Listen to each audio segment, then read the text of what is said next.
대한민국의 오늘, 치우침 없는 공정한 뉴스, 강지원의 뉴스 정면 승부가 여러분의 참여를 기다립니다.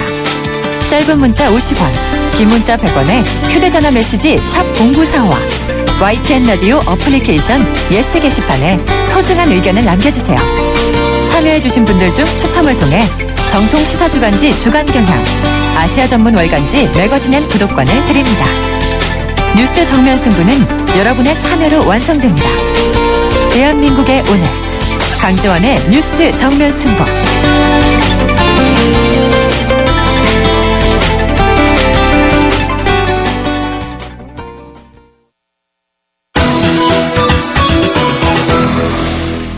지난 16일 대한항공에서도 비행기 탑승권을 바꿔치기 한 사건이 발생했습니다. YTN 단독 보도 뒤늦게 밝혀진 내용인데요. 중국인 2명이 한국인과 탑승권을 바꿔서 캐나다로 밀입국을 하려고 하다가 붙잡힌 겁니다. 단순한 해프닝으로 보기에는 테러 위험 등 불안한 요소들이 많은데요. 항공해운 전문 변호사이시죠. 현덕규 변호사 연결해서 자세한 내용 알아보겠습니다. 안녕하세요. 예, 안녕하십니까. 네, 아시아나 항공에서 회항 사건이 있었죠. 예. 이 대한항공에서도 탑승권을 바꿔치기 한 사건이 또 일어났습니다. 예. 근데 이거는 중국 사람들이 캐나다로 밀입국하기 위해서 시도를 하다가 밝혀진 것으로 이렇게 드러났는데요. 예. 이거 어떻게 보십니까? 예, 죄송합니다. 제가 감기가 걸려서 목에 약간 좀 상태가 좋지는 않습니다만은, 예, 그 큰 문제죠. 항공기는 무엇보다도 이제 보안이 생명인데, 네. 이런 이제 보안의 허점이 뚫렸다는 것이 상당히 큰 문제라고 생각합니다. 원래 사실은 이제 이런 형태의 이제 교통수단을 이용한 이제 밀입국, 소위 말하는 이제 밀항의 시도는 이제 오래전부터 있었습니다. 네. 일반적으로 이제 선박을 통해서 과거에는 많이 시도가 됐었는데, 요즘에는 이제 항공기를 이용해서 밀입국을 시도하는 경우도 있는 것 같습니다. 네. 그래서 이번 일로 아주 항공 보안 문제가 대두가 됐는데, 이 비행기의 경우에는 왜 다른 교통수단하고 다르게 이 탑승자 확인을 일일이 하는 겁니까? 일단은 비행기 자체가 이제 많은 승객들을 주로 선박은 화물을 주로 운송하는데 사용되지만, 네. 비행기는 주로 여객을 실어 나르지 않습니까? 네. 그리고 비행기 안에서 어떤 돌발적인 사태가 생기면 같이 탑승하고 있는 수많은 승객들의 생명과 신체가 위험에 처할 수 있기 때문에 일단 그게 문제가 되고요. 네. 그리고 또한 선박이라는 것은 바다를 건너서 오게 되면은 일단은 항구에 도착하기 전까지는 일단 공해상이나 바다에 위치하게 됩니다. 근데 비행기는 이제 공항에 착륙하기 위해서 이미 영공에 진입한 상황이기 때문에 네. 그 자체가 문제가 될 수 있고, 그리고 9.11 테러에서 우리가 봤던 것처럼 항공기 자체가 하나의 테러 수단으로 사용될 수 있기 때문에 선박에 비해서 엄청난 위험성을 내포하고 있다. 그렇게 말씀드릴 수 있겠습니다. 네. 그러니까 이번 같이 캐나다에 입국하고 싶은데 직접 들어갈 수가 없으니까 바꿔치기 해가지고 탑승권을 바꿔치기 해가지고 밀입국했을 것이다. 이런 사건들이 많이 있습니까? 과거에도 좀 일부 있었죠. 네. 보도된 내용들을 이렇게 보면은 우리나라에서 홍콩에서 출발한 비행기가 우리나라 인천공항을 거쳐가지고 로스앤젤레스로 입국을 했던 사례가 있었는데, 예. 대형 비행기는 승무원들이 장기간의 운행 중에 휴식할 수 있는 휴식 공간이 있거든요. 그 공간에 숨어들어서 결국은 도착을 했습니다. 도착을 했는데, 본인들은 망명을 주장을 했고요. 네. 그래서 그런 보안이 뚫린 그런 사례가 있었고, 가끔 해외 토픽에서 보면은 비행기 착륙 장치, 랜딩 기어라고 하는데, 그게 비행기에서 노출되어 있는 부분 아니겠습니까? 그래서 네. 공항에 숨어 있다가, 몰래 랜딩 기어로 숨어들어서 비행기에, 사실 같이, 이륙을 하게 되는 거죠. 근데, 상당히 위험하죠. 네. 아주 고공에 올라가면, 네. 온도가 아주 초저온으로 떨어지기 때문에, 장거리를 그런 상태로 비행을 하게 되면, 거의 생명을 유지하기가 어려운 상황이 될 텐데, 가끔 단거리 노선에서는 그런 식으로, 몰래 탑승하는 경우들이 있는 것 같습니다. 네. 그런데 이번처럼 말이죠. 중국 사람들이 캐나다에 밀입국하고 싶다. 그런데 직접 들어갈 수가 없는 사정이 있으니까 한국인하고 탑승권을 바꿔치겠다라고 한다면, 예. 이거 그 사람들이 혼자 설 수 있는 게 아니고 거기는 무슨 전문 브로커가 좀 개입돼 있거나 그럴 가능성이 굉장히 높지 않겠습니까? 당연히 그러겠죠. 네. 지금 뭐 그런 어떤 그 욕구가 있는 그런 이제 소위 말로 수요라고 할까 그런 필요성이 있는 사람하고 또 그거를 또 제공할 수 있는 사람하고 직접 만날 수 있는 방법이 없으니까 네네. 당연히 그런 사람들을 매개하는 중간 조직이 있을 거로 보이고요. 네. 상당한 부분의 어떤 그 금전적인 대가도 지급되고 하는 그런 부분이 있지 않을까 생각합니다. 네. 오늘 지금 조금 전에 들어온 소식에 의하면 그 중국 사람들이 묵비권을 행사하고 있대요. 예. 아마 그 추가적인 조사가 좀 어려울지 모르겠다는 얘기가 나오고 있는데요. 그 외국의 비행기 탑승 절차는 어떻습니까? 해외도 이렇게 탑승권을 바꿔서 미입국 사례가 많이 있었답니까? 해외의 사례는 사실은 제가 정확히 뭐 아는 부분은 없습니다. 그런데 이런 부분들이 종종 있었을 것 같아요. 그 서두에 말씀드렸습니다만은 이제 그 국경을 넘는 교통수단, 그 항공기나 뭐 철도, 우리나라는 뭐 사실 육로로 해외로 나갈 수 있는 방법이 없기 때문에 철도나 자동차는 큰 문제가 되지 않습니다만은 이제 불법적으로 국경을 넘는 교통수단을 통해서 그런 시도는 뭐 과거부터 여러 가지 방법으로 있었기 때문에 일반적으로 이게 보도가 되지 않아서 그렇지 사례는 많이 있었을 거로 생각합니다. 대표적인 걸로 이제 선박 같은 경우는 요즘에는 좀 덜합니다만은 과거에는 중국 사람들이 유럽에 이제 그 밀입국하는 방법으로 컨테이너 전체를 이제 사람들을 채워서 그 밀입국자들이 이제 그 몰래 이제 들어가다가 문제가 되면은 그 공기가 유통이 안 되기 때문에 그 안에서 사고가 발생이 있을 수 있거든요. 그래서 컨테이너 안에 있던 그 밀항자들이 떼죽음을 하는 그런 사건도 있고 그래서 그런 일도 있었어요? 예. 네. 몸은 밀입국이 됐지만 다 좀 곤란에 처했네요. 아주 끔찍한 일이죠. 아주 끔찍한 일이고요. 예. 자, 근데 지금 만일에 말이죠. 우리나라 항공을 통해서 이 중국 사람들이 캐나다에 입국을 했다고 칩시다. 밀입국에 성공했다고 칩시다. 그러면 이제 그 사람들이 가서 무슨 일을 하려고 하는지는 알 수가 아직 없잖아요. 그렇죠? 그렇죠. 이 항공법상 이런 이 사람들의 처벌 규정이나 이런 건 어떻게 되어 있습니까? 우리나라에는 이제 항공법에는 항공법과 이제 항공안전법이라고 크게 두 가지 이제 법규가 항공에 관련된 여러 가지 질서를 규율을 하고 있는데 사실 이 두 가지 법에는 이런 형태에 대해서 어떤 특별한 이제 아주 명시적인 규정은 없는 것 같습니다. 없어요? 그런데 다만 일반적인 절차로서 지금 이런 형태의 어떤 소위 말하는 밀항이라는 것은 과거서부터 쭉 있었던 거기 때문에 다른 법규에서 이제 규제를 하고 금지를 하고 처벌하는 조항이 있습니다. 이제 우리 잘 아시겠지만 저기 출입국 관리법인데요. 출입국 관리법에는 이런 형태를 처벌하고 알선하는 사람도 처벌하는 그런 내용이 포함되어 있습니다. 네. 그런데 그 우리나라 사람도 아니고 말이죠. 중국 사람이 캐나다 가겠다는 건데.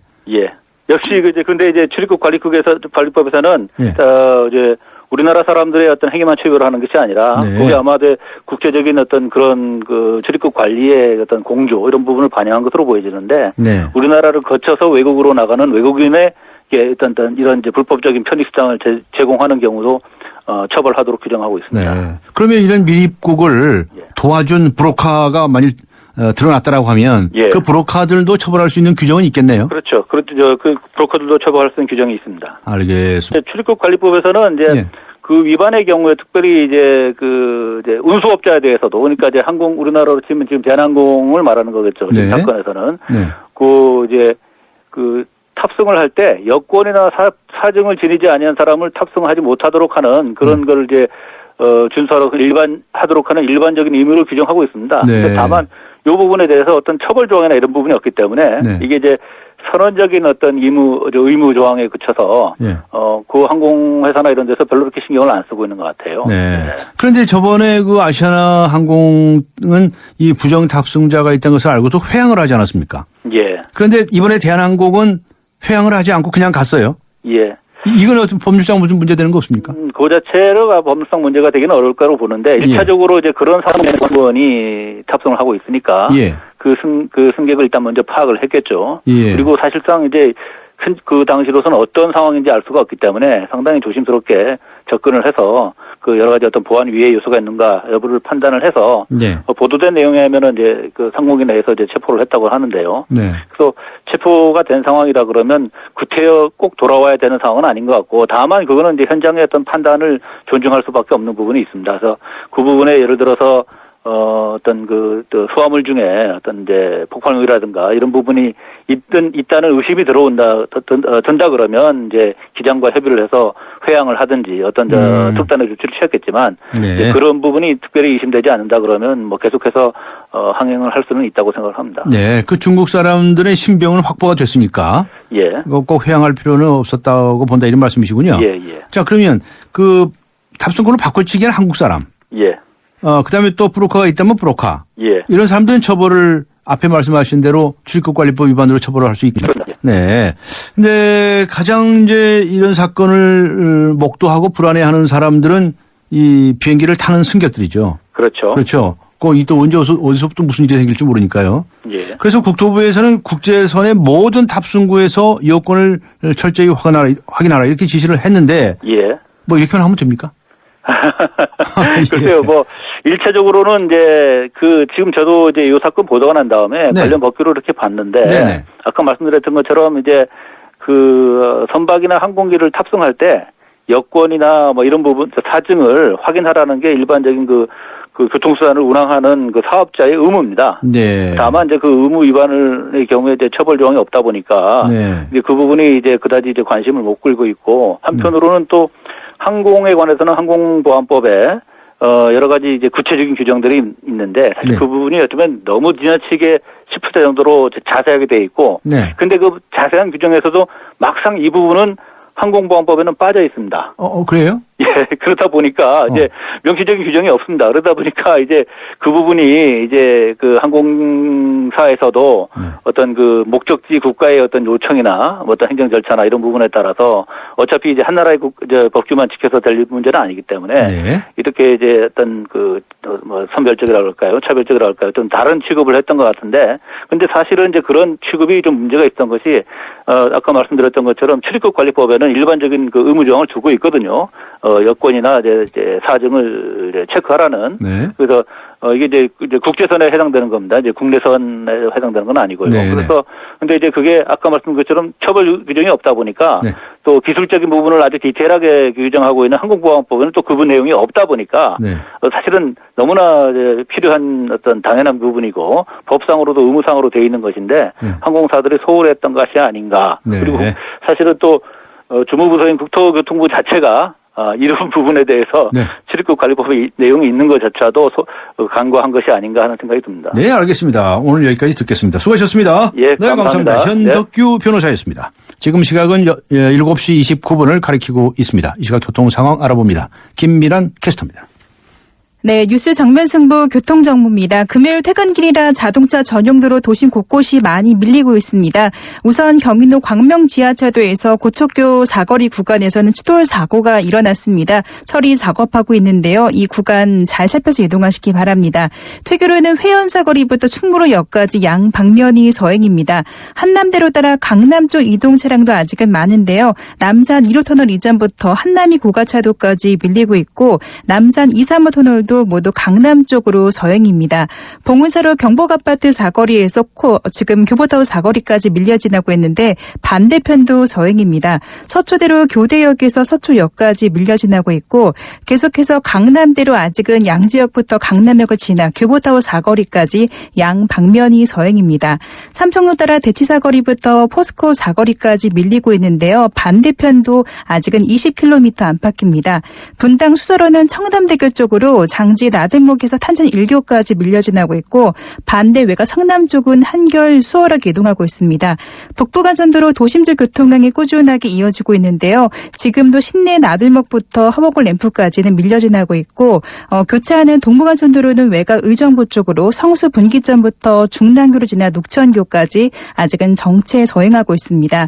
한강을 따라 강병 올림픽대로도 아직은 양 방면 많이 밀리는 상태인데요. 우선 강병 후 구리 쪽으로는 가양대부터 동호대교 구간, 이후 성수를 지나 영동대교 사이로도 속도가 내려가 있습니다.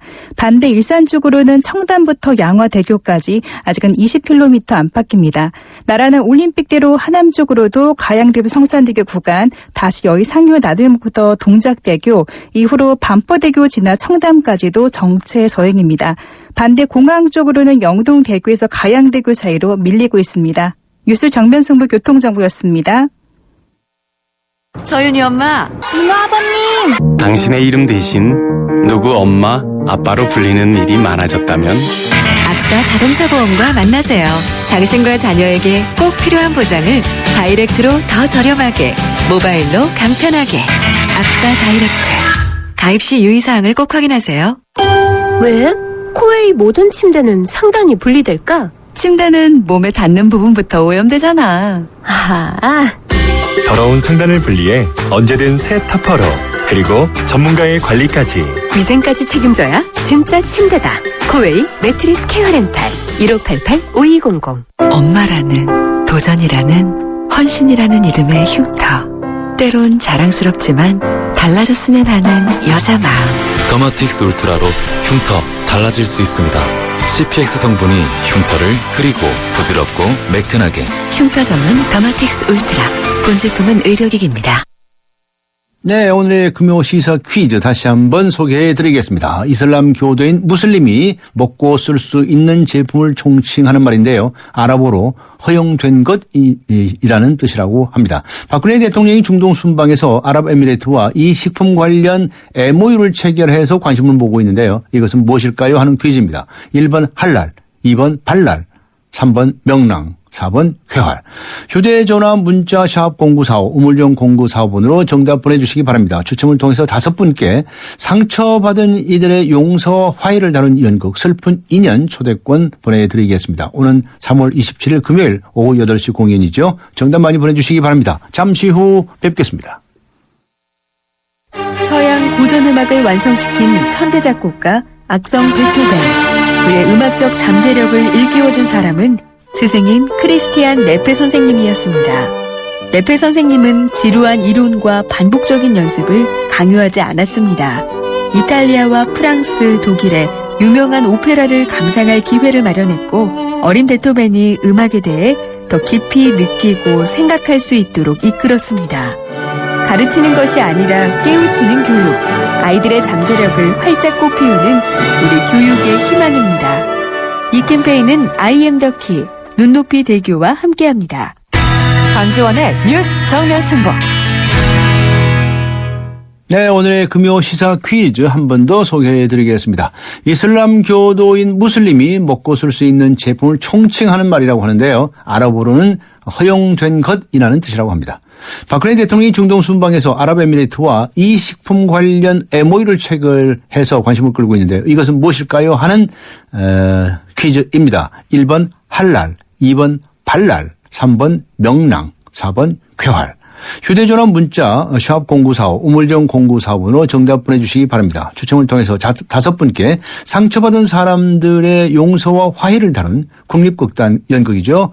슬픈 인연 초대권 보내드리겠습니다. 오는 3월 27일 금요일 오후 8시 공연입니다. 그리고 2분께는 정통시사주간지 주간경향 그리고 아시아 지역 전문 올간지이죠. 매거진 N 구독권 보내드리겠습니다. 강조의 뉴스 정면 승부 4부 들어갑니다. 하얀 쌀에 옛 어머니의 지혜가 더해지면 들리세요? 한 방울도 뺏기지 않는 빨간 쌀의 능력. 촉촉해지고 싶은 만큼 촉촉해져요. 진한 보습이니까 한율 진액스킨.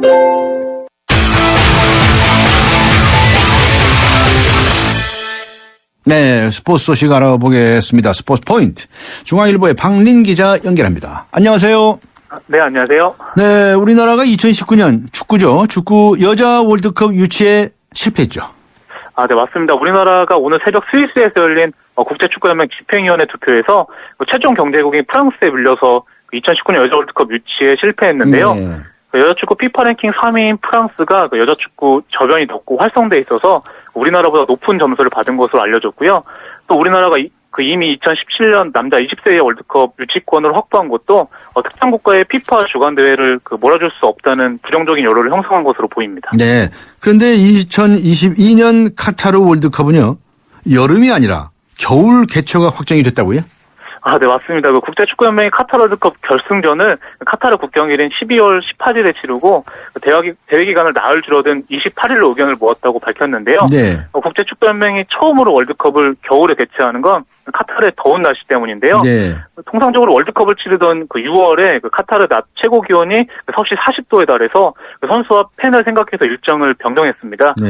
하지만 그 유럽 축구의 반발을 달래는 일이 여전히 숙제로 남아 있는데요. 예. 그 유럽 프로리그가 보통 8월에 개막해서 그 이듬해 5월에 끝나고요. 그 본격적인 그 순위 싸움 시기에 월드컵에 선수들이 차출될 수 있는 만큼 그 유럽 축구계가 중계권 등을 감안해서 그 보상이 필요하다고 주장하고 있어서요. 그 논란과 갈등은 그 계속될 전망입니다. 그렇군요. 프로농구의 외국인 선수가 애국가 연주 때 몸을 풀어서 논란이 되고 있다는 소식 어제 전해주시지 않으셨습니까? 그런데 네. 그 선수 결국 퇴출당했네요. 네, 그 LG 미국 선수인 제퍼슨이 결국 퇴출당했는데요. 네. 그 제퍼슨은 그제 모비스와 4강 플레이오프 1차전에 앞서서 그 애국가 연주 때 몸을 풀었고요. 네. 그 다음날 사과 기자회견을 열고 통증을 느껴서 스트레칭했다고 해명했는데요. 하지만 기자회견 3분 전에 그 SNS에 그 손가락 욕 사진을 올린 게 알려져서 여론이 더욱 악화됐고요. 결국 LG는 그동안 그 불성실한 태도를 감안해서 그 퇴출이란 그 최고수의 자체 징계를 결정했습니다. 네. 올 시즌 득점왕 제퍼슨이 전력에서 이탈한 LG는 오늘 모비스와 4강 플레이오프 2차전을 치르고 있습니다. 네. 강정호 선수, 미국 프로야구의 강정호 선수. 요즘 주전 경쟁 상황은 어떻습니까? 네, 그 메이저리그 피츠버그에 입단한 강정호가 최근 시범 경기에서 다소 부진한데요. 시범 경기 초반 2경기에서 홈런과 2루타를 쳤지만 최근 3경기여서 무안타에 그치면서 타율이 1할 5푼까지 떨어졌고요. 네. 오늘 열린 볼티모어전에도 결장했습니다. 반면 유격수 경쟁자인 조디 머서는 그 3타수 4안타 맹타를 휘둘렀는데요. 그래도 내야수 전 포지션을 소화할 수 있는 강정호는 개막전 25인 오스트에는 무난히 들 것으로 보이는데요. 하지만 경쟁자에 비해서 인상적인 활약을 보여주지 못해서 현재와 같은 상황이 이어진다면 4월 6일 개막전은 벤치에서 시작할 가능성이 높습니다. 네, 고맙습니다. 감사합니다. 네, 감사합니다. 중앙일보의 박린 기자였습니다.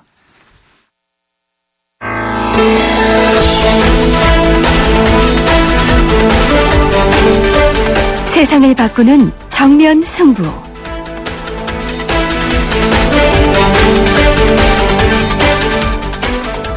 세상을 바꾸는 정면 승부. 매주 금요일 여러분과 함께하는 건강 프로젝트 자연으로 돌아가기 시간입니다. 이번 주에도 지난주에 이어서 신우섭 원장 나오셨습니다. 안녕하셨습니까? 네, 안녕하세요. 네, 지난주일에도 나오셔서 참 우리가 이제 통증을 느끼는 때가 많이 있다. 그게 다 뭐냐? 우리한테 몸에 신호를 주는 거다. 그렇죠. 이런 말씀을 하시지 않았습니까?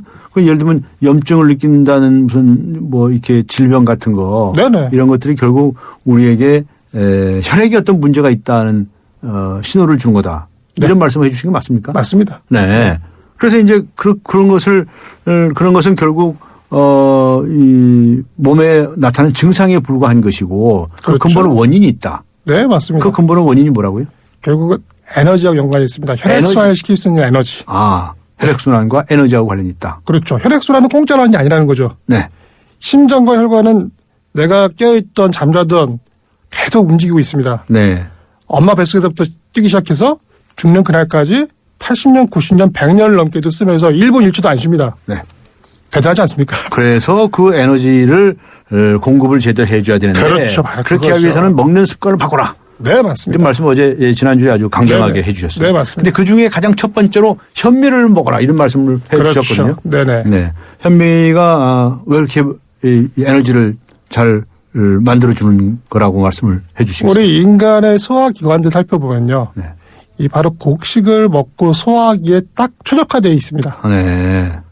그래서 밥을 많이 먹고 밥을 통해서 에너지를 얻는 사람은 크게 문제가 안 생기는데 네. 밥보다 다른 걸 좋아하는 사람들이 많죠. 네. 고기를 좋아하고 과일을 좋아하고 네. 빵 같은 가공식품들을 좋아하는 사람들이 네. 꼭 병이 생깁니다. 네. 그런데 그건 이제 에너지를 좋은 방향으로 만드는 데 방해가 되는 거로군요. 그렇죠. 근데 현미를 먹으면은 정말 그렇게 혈액이 깨끗해지고 에너지가 생기고 그렇습니까? 네, 맞습니다. 네. 그런데 현미가 무슨 요술방망입니까? 아니죠. 예. 그러니까 사람의 생리를 잘 이해하셔야 됩니다. 네. 이걸 연구해야 되거든요. 사람은 어떻게 힘을 얻어서 움직이는지. 네. 그 힘이 닿는 순간에 우린 죽는 겁니다. 그게 자연사 아니겠습니까? 네. 그래서 그 밥을 제대로 먹고 거기서 충분한 균형 잡힌 영양소를 섭취하는 것이 첫 번째인데 네. 지난 시간에 말씀드렸지 현미밥만 무조건 먹는다고 해서 당장 건강해지느냐? 네. 또 그렇지 않은 분들이 많습니다. 예. 근데 그렇게 했던 원인을 살펴봤더니 그분들은 밥 먹는 방법이 틀린 거죠. 아, 소화를 제대로 못 시켰다는 거죠. 그렇죠. 현미밥을 입에다 집어넣긴 했지만 네. 내 걸로 만드는 데 실패한 거죠. 그래서 꼭꼭 씹어라. 그렇죠. 그래서 첫 번째가 꼭꼭 씹는 것부터 시작하는 겁니다. 알겠습니다. 네. 지난주까지 이제 현미를 먹어야 한다. 그런데 더 중요한 조건이 있는데 꼭꼭 씹어서 소화를 완전히 시키세요. 네, 그래야 맞습니다. 소화가 된다. 네. 이렇게 알아들으면 되겠습니까? 그렇죠. 네, 아주 그냥 학생이 이해를 잘한 것 같습니다. 자, 맞습니다. 그런데 오늘은 네네. 그 현미를 먹으면서 네. 더 해야 할 일이 있다고. 네, 또 한 가지가 있습니다. 충분한 소금 섭취를 하셔야 됩니다. 소금 섭취를요? 네. 네. 소금 섭취를 안 하면 소화가 안 됩니다. 아, 그래요? 자, 우리가 흔하게 겪는 것들이 그런 겁니다. 병원이나 이런 데 가서 우리가 밥을 먹으면 굉장히 싱거운 음식을 먹는 경우가 있죠. 네, 그렇죠. 예. 그렇죠. 그렇게 싱겁게 먹고 나면 어떻습니까? 느낌이? 힘이 별로 없어요? 좀 미식거리고 약간 울렁울렁거리는 느낌들이 났을 겁니다. 아. 바로 소금 섭취가 부족하면요. 위에서부터 소화를 제대로 못 시킵니다. 그래서 소금 부족한 현상들이 뭐냐면 바로 위염, 네. 그다음에 만성적으로 자꾸 체하는 사람들, 네. 영시성 식도염, 네. 이러한 부분들이 바로 소금하고 연관이 있습니다. 네. 그래서 우리가 음식을 먹을 때 간이 맞는 음식이 맛있다고 느껴지거든요. 예. 왜 그럴까라는 거죠. 왜 모든 사람들이 간이 맞을 때 맛있다고 느끼라고 하는 거면 바로 그것이 가장 소화가 잘 되는 형태이기 때문에 그렇습니다. 네. 근데 말씀 중에 죄송한데 말이죠. 네. 그동안에 우리 사회에 알려지기로는 네. 이 너무 소금들을 많이 섭취한다. 네네. 그래서 소위 나트륨 과잉 현상을 네. 보이고 있다. 네네. 그래서 저염식을 해라. 이런 얘기 무지하게 많이 했거든요. 그렇죠. 그 틀린 얘기입니까? 물론 일반적인 저염식이라고 했을 때 거기서 나트륨을 줄이는 거 저는 그건 동의합니다. 네. 그런데 나트륨이 소금이냐? 저는 거기에 동의하지 않는 거거든요. 자, 무슨 말씀이냐면요. 예.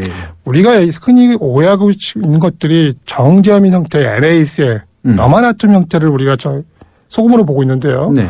원래 자연에 존재하는 소금은 이렇게 존재하지 않습니다. 네. 우리가 흔히 먹는 천일염이라든지 바닷물 말려서 만드는 것들이라든지 네. 끓여서 만든 자연염이라든지 아니면 외국에는 많은 암염 같은 형태들도 NaCl 형태로 존재하지 않습니다. 아, 그러면 그 NaCl 그 나트륨이 아닙니까? 그렇죠. 바로 그 NaCl이라고 하는 건 거기서 추출한 물질 뿐인데 네. 바로 아까 제가 현미밥을 먹을 때에 왜 좋냐고 했을 때는 그 안에 있는 백미보다도 많은 영양 성분이 있기 때문에 필요하다고 말씀드린 것처럼요. 예. NaCl 외에도 다른 어떤 미네랄들이 자연 소금에는 충분히 들어 있습니다. 네. 바로 그러한 것들이 NaCl도 있지만 그렇죠. 그 이외에 다른 네. 영양분들이 많이 있다. 그렇죠. 그러니까 그런 부분들이 같이 들어와 줘야지만이 소화 기능들을 도와줍니다. 예. 그래서 그게 부족할 경우에는 소화가 되지 않거든요. 아, 그래도 아무리 자연 천일염이라 하더라도 네. 그 너무 많이 먹으면 NaCl 나트륨 많이 섭취하는 거 아닙니까? 근데 음식을 드실 때 보세요. 예. 너무 짜면 맛있습니까? 맛이 없겠죠. 그렇죠. 바로 네. 그겁니다. 네. 바로 적정한 그 과정, 적정한 그 간이 맞는 순간, 그것이 우리 몸에 필요한 정도거든요. 아, 너무 짜게는 짜게는 먹지 말라는 또 말씀도 하시네요. 그렇죠. 너무 짜면 또 맛이 없습니다. 이렇게 소금 소태처럼 이렇게 만들어 먹으면 넘어갑니까, 그게 또? 네, 지금 말씀하신 것 중 중요한 부분은 정제염을 먹지 말고 그렇죠. 천일염을 먹어라 이런 말씀이시군요. 우리나라에서는 천일염이 가장 많이 나오기 때문에 예. 가격도 저렴하고요. 네. 그걸 섭취하는 게 가장 좋고요. 네. 그 대신 이제 제가 또 나트륨에 대한 오해를 좀 풀어야 되는 것은 네. 우리가 실제로 많은 가공식품들에 나트륨이 많이 들어 있습니다. 네. 그런데 그런 나트륨이 우리가 소금에 있는 나트륨이 아니라 다른 형태의 나트륨이에요. 뭐냐면 네. 조미료로 쓰고 있는 글루타민산 나트륨, 네. 그다음에 식품 보존제로 쓰고 있는 아질산 나트륨, 네. 다 나트륨입니다 이게. 아. 바로 그렇더라 보니까 그 가공식품을 분석해 보면 나트륨은 많이 들어 있습니다. 예. 그런데 그런 나트륨들은 절제해야 됩니다. 네. 실제로 우리 몸에 들어오면 여러 가지 부작용을 만들어낼 수 있습니다. 네. 근데 소금 섭취는 틀립니다. 그 소금을 섭취하시게 되면요. 네. 어떤 변화가 되게 되냐면 소화가 되기 시작합니다. 소화가 잘 된다. 네. 그래서 옛날 어른들이 체하거나 했을 때는 소금을 좀 먹이고 했었거든요. 그러면은 소화가 되는 걸 느낄 수 있습니다. 그런 것처럼요. 평상시에 우리가 먹는 음식들에 어느 정도 간을 해서 먹는 것이 가장 소화가 잘 되는 형태가 되는데 그렇게 소화가 되기 시작하면 어떤 음식을 안 먹냐면은 빨리 힘을 내주는 음식들, 특히 당분 섭취를 멀리하게 됩니다. 지금 현대인의 가장 큰 문제는요. 단 것을 너무. 그렇죠. 당분 섭취에 문제가 있습니다. 네. 자, 왜 그러냐면은 아까도 말씀드렸지 우리가 아무리 좋은 음식을 먹어도 제대로 소화를 못 시키면 내 것이 안 됩니다. 자, 내 것이 안 된다는 얘기는 힘이 안 생긴다는 얘기죠. 네. 그래서 우리는 어떻게 하냐면 빨리 힘을 내주는 음식을 탐닉하게 됩니다. 네. 흔하게 겪은 건 그런 거죠. 내가 화가 나거나 뭐 짜증날 때는 어떤 음식 먹고 싶습니까? 단 거요. 그렇죠. 왜 그러냐고요. 초콜릿 뭐 이런 거. 그렇죠. 그런 거 먹고 나면 좀 편해지죠. 예. 그건 바로 뭐냐면 뇌가 활동할 때 필요한 것은 혈당입니다. 예. 근데 뇌로 활동량이 좀 늘어날 때가 바로 이 스트레스 받을 때거든요. 네. 그래서 피도 거꾸로 막 솟구치기도 하고 하죠. 네. 얼굴도 벌리게. 그렇죠. 그 순간에 우리가 당분 섭취하게 되는 겁니다. 네. 그래서 이러한 당분 섭취가 처음에는 도움이 됩니다. 네. 왜요? 좀 편해지거든요. 네. 그리고 좀 뭐 기분도 좋아지고. 네. 그런데 이런 당분 섭취를 하게 되면 우리 몸에 혈당이 쭉 올라가게 되면서 네. 반대로 인슐린이 많이 나오게 됩니다. 네. 그래서 높아진 혈당들이 갑자기 뚝 떨어집니다. 아. 바로 그때 우리가 느끼는 게 저혈당증인데요. 네. 그 저혈당증 느끼는 사람들은 어떤 특징이냐면 한 끼만 굶어도 손 떨고 있고 아이고 배고파 아이고 배고파. 그다음에 어떻게 됐습니까? 어떻게 보면 약간 좀 신경질적이 예민하게 변하기도 하고요. 네. 더 심하면 폭력적으로도 변하기도 합니다. 아하. 그다음에 어떤 사람들은 우울증에 빠지기도 하고요. 요즘 좀 유행되는 게 공황장애라는 말 들어보셨죠? 네, 공황장애. 바로 그런 부분들의 문제가 저혈당증과 연관이 있습니다. 네. 뇌가 순간적으로 충격을 받아서 멈추는 거거든요. 그러면 뇌가 그렇게 그 당분을 요청을 할 때. 네네. 그럴 때는 어떻게 해야 그러니까 됩니까? 그 사람은 평상시 먹는 음식이 잘못된 거죠. 중독돼 있는 거죠. 아. 그래서 바로 이렇게. 그래서 평상시의 습관을 바꿔라. 그렇죠. 평상시의 습관을 바꿔야 되는 그 겁니다. 순간의 욕구를 충족시키기 위해서 당분을 많이 섭취하는 것은 네. 결국 더 나빠지는 거다. 그래서 혈액순환에 문제가 생기기 시작합니다. 네. 그것이 바로 염증 반응이 될 거고요. 그래서 예. 저희 병원에 오신 분들이 제가 환자분들이 이제 식사를 받고 나기 시작할 때 현미밥을 먹고 소금 섭취를 좀 하게끔 만들어 줬을 때 네. 바로 몸이 좋아지느냐? 그렇지 않습니다. 시간 많이 걸리지 않습니까 혹시? 시간 꽤 걸립니다. 왜 그래요? 그러냐면요. 예. 바로 그 자기가 빨리빨리 힘을 내던 음식들, 즉 과일이라든지 예. 빵이라든지 예. 이런 당분이 들어있는 음식들을 끊게 했을 때 저혈당이 상당히 심해집니다. 실제로. 오. 그래서 몸이 막 힘이 없다고 표현하시고 저혈당. 우울해진다고 얘기하고 네. 귀찮아서 밥하기도 싫다고 얘기하고 이런 네. 분들이 많아집니다. 네. 바로 그분들은 당분 중독이었던 그 현상들이거든요. 예. 그래서 그 부분을 고쳐 나가야지만이 이제 회복하는데 대략적으로 어느 정도 시간 걸리냐? 약 3주에서 한 달 정도 시간 걸립니다. 3주에서 한 달 정도요? 네. 그럼 많이 길지도 않네요, 뭐. 그 정도로 노력하셔야 됩니다. 네. 그 시간을 지나가고 나면 그다음부터는 네. 제대로 소화가 되기 시작합니다. 어허. 바로 그럴 때 힘이 나겠죠. 네. 그게 바로 우리가 병을 고치는 근본적인 치유법입니다. 알겠습니다. 앞에 이제 소금 문제를 정리를 하면 네. 정제염은 그냥 나트륨일 뿐이지만 네네. 천일염에는 나트륨 이외에 많은 다른 성분들이 있다. 그렇죠. 근데 그 성분이 우리한테 유익한 거예요? 그렇습니다. 네, 얼마나 유익한지 모르겠어요. 그걸 드셔보시면 알겠죠? 네. 그럼 그래서 도대체 그 소금을 하루에 얼마 정도 먹어야 됩니까? 그것을 저는 훈련을 시키는 거죠. 제가 바로 이제 처음에는 좀 소금을 따로 먹게끔 하긴 하지만. 따로 먹게 해요? 네. 왜냐면요. 이 간을 맞춘다는 의미는. 네. 실제로 정말 사람들한테 다른 문제입니다. 이게 왜냐하면 똑같은 음식을 먹어도요. 어떤 사람은 싱겁다고 표현하고 어떤 사람은 달다고, 아니, 짜다고 표현합니다. 다 다르죠. 다르죠. 입맛이 다 그러니까 다른데. 그 기준을 몇 g을 먹어서 맞춰라. 네. 이건 아닙니다. 예. 그 간을 맞는 음식들이 어떤 것인지를 찾아내게끔 하는 그 훈련을 시키는데요. 그럴 때 처음에는 좀 소금을 좀 물고 있으라고 연습을 좀 시킵니다. 근데 대부분 어떻게 소금을 입에다 물고 소금을 입에 있으라고요? 물고 녹여 먹으라고 얘기를 하는데요. 오. 처음에 당분 섭취가 많았던 사람들은 소금 못 먹습니다.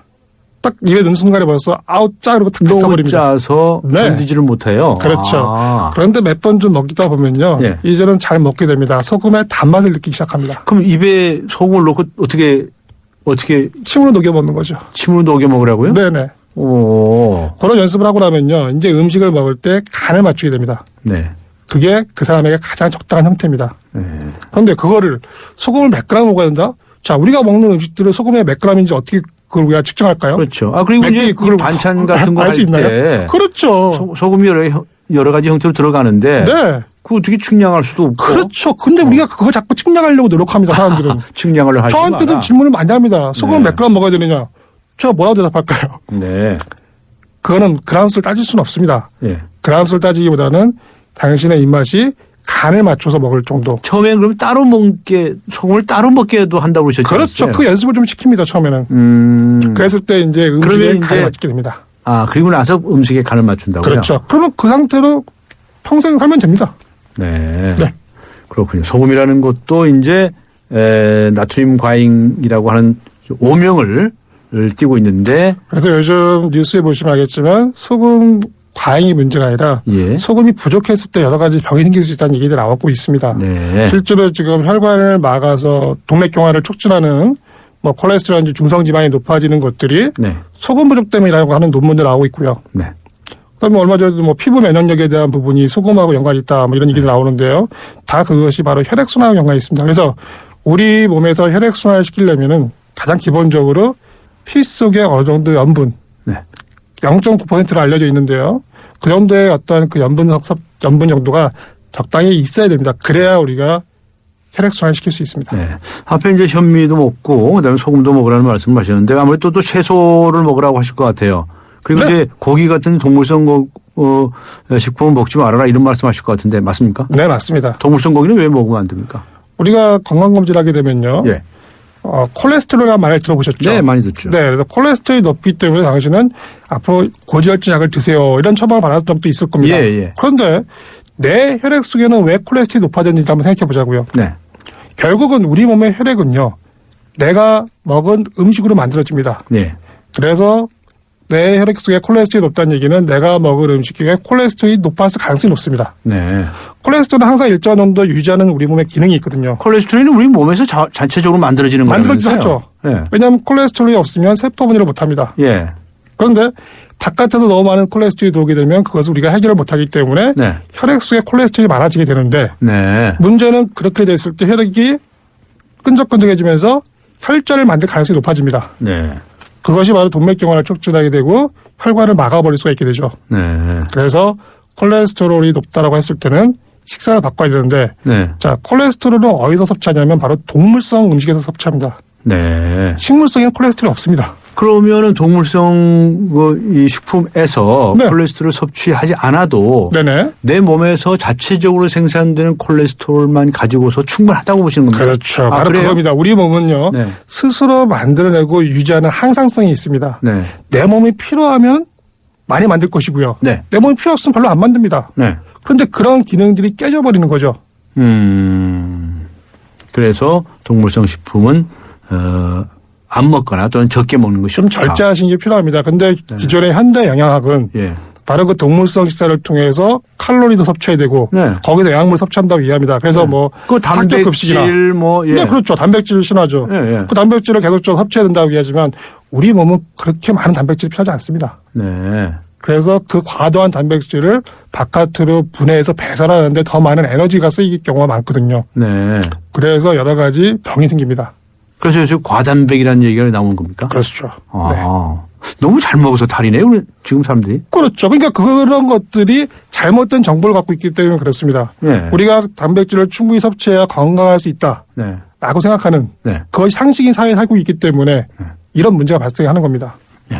그러니까 이제 오늘 말씀하신 것을 좀 요약을 해본다면 곡식으로는 현미를 네. 먹어야 한다. 소금도 네네. 들고 그다음에 동물성 식품을 좀 멀리하고 그리고 이제 채식으로 하라 이런 말씀을 하셨는데 네네. 그렇기 때문에 종전부터 가지고 있던 병들도 낫게 되는 겁니까? 맞습니다. 아, 그래요? 네. 놀라운 말씀이신데 네. 다음 주 이 시간에 또 이어서 말씀 듣도록 하겠습니다. 오늘 말씀 감사합니다. 네, 감사합니다. 네, 지금까지 신우섭 원장과 함께 했습니다. 안녕하세요. 영화배우 황정민입니다. 유플러스 가족 무한 사랑 들어보셨어요? 가족 중 한 명이라도 유플러스면 온 가족 휴대폰 요금을 매달 할인해줍니다. 거기다 인터넷까지 유플러스면 LTE 무한대 요금을 최대 반값으로 쓸 수 있습니다. 국내 유일 유플러스 가족 무한사랑 클럽. 지금 유플러스 매장에서 만나보세요. 에이스 고객 이정재. 침대를 말하다. 가구는 디자인만 보고 사도 되지. 근데 침대를 그렇게 사봐라. 아침에 어떻게 되겠어. 잡았으면 알 텐데. 침대는 가구가 아니다. 침대는 에이스다. 에이스 침대. 네, 오늘의 금요시사 퀴즈 정답을 발표할 시간입니다. 정답은 1번 할랄이었죠. 네, 선물 받으실 분들 제작진에서 개별적으로 연락을 드리도록 하겠습니다. 오늘 순서 여기서 모두 마칩니다. 여러분 고맙습니다.